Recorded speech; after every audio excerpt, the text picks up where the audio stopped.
Bien, vamos a resolver este problema con transformador. Vamos a ver, tenemos un transformador que tiene en el primario 120 volts corriente alterna, que está construido con 1000 espiras o 1000 vueltas en el primario, en el embobinado primario.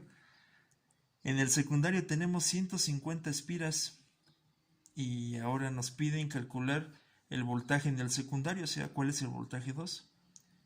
Una vez que hicimos eso, tenemos que dibujar la señal en el secundario. ¿Ok? Entonces vamos a empezar. Entonces tenemos nuestra ecuación, nuestra relación de transformación, que es N2 entre N1 es igual a B2 entre B1. ¿Ok? Entonces nos piden encontrar el voltaje 2. Entonces vamos a despejar. Vamos a poner aquí, despejando B2. Entonces B2 va a ser igual a N2 entre N1 que multiplica a B1. ¿Ok? Vamos a sustituir. Entonces N2 en este caso son 150 espiras, N1 son 1000. ¿Ok? Y eso se va a multiplicar por el voltaje de entrada en el primario, que en este caso son 120 volts. ¿Sale?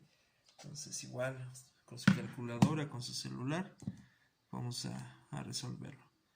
Entonces son 150 entre 1000 y eso multiplicado por 120. A ver, ahí se alcanza a ver. Ok, enter. Y tenemos que el resultado son 18. Entonces vamos a tener 18 volts de corriente alterna en el secundario. ¿Ok? Bueno, ya tenemos una primera parte. Ya sabemos qué voltaje hay aquí en el secundario. Ahora vamos a dibujar la señal. Bien, déjenme mover mi pizarrón y vamos a dibujarla. Ok, vamos a ver si alcanza ahí. Es el eje del voltaje y esto es el tiempo. Matemáticamente sería el eje de las Y y el eje de las X. ¿Ok? Entonces tenemos tres ecuaciones.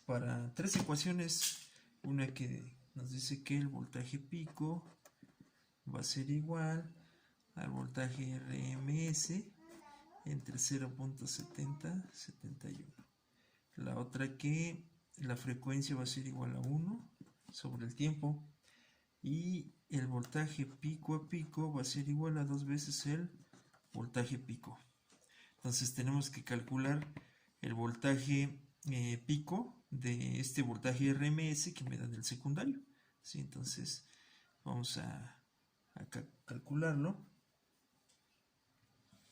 Entonces voltaje pico va a ser igual al RMS, que en este caso son 18, entre 0.7071.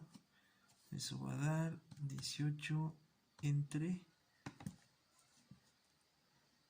0.7071, 25.45. 25.45. Entonces aquí ya podemos calcular el voltaje pico a pico, que va a ser igual a 2 veces 25.45. Eso me va a dar por 2 50.91. 50.91. ¿Ok?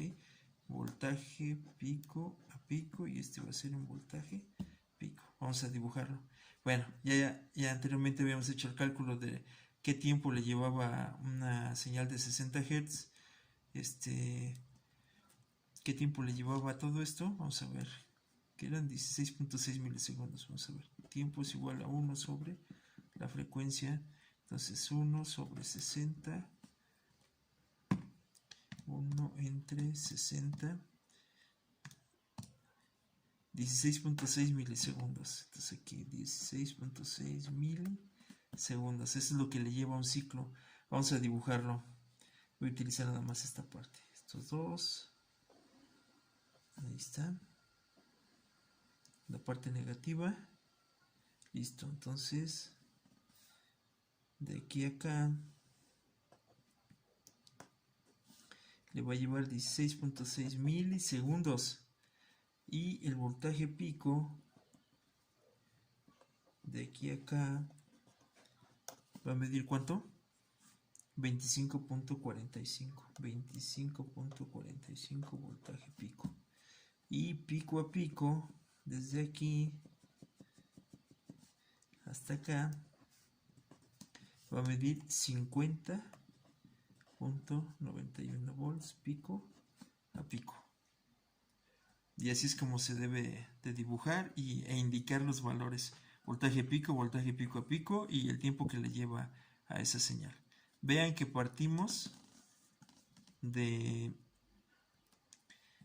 este problema con el transformador, ¿sí? Me pidieron calcular el voltaje en el secundario y además dibujar la señal en el secundario del transformador.